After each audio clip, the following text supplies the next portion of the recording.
Welcome! In front of me is a Motorola Moto G9 Play, and today I will show you how you can format your SD card. So to get started, open up your settings. From here, select Storage, and this will display your SD card under the portable storage. You want to click on it. You can choose either one of those, but for the simplicity of having all the options in the same place, I will be selecting files, and I guess you can do the same thing. I am gonna choose just once.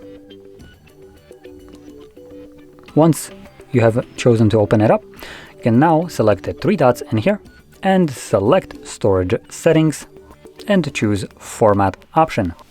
This will bring up a window letting you know that formatting your SD card will result in all the data stored on it to be completely removed.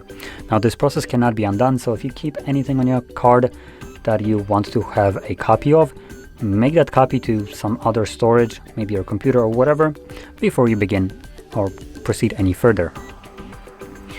Now I don't have anything, actually no, I do have something on my card, so I'm not actually going to go through this. So I'm going to select cancel, but in a case obviously that you want to format your card, you would select format SD card. This would go through a fully automatic format of that card, which only takes a couple seconds, and once it's finished, the card will be ready to be used once again without any additional steps needed. So with that being said, hopefully you found this video helpful, and if you did, don't forget to hit like, subscribe, and thanks for watching.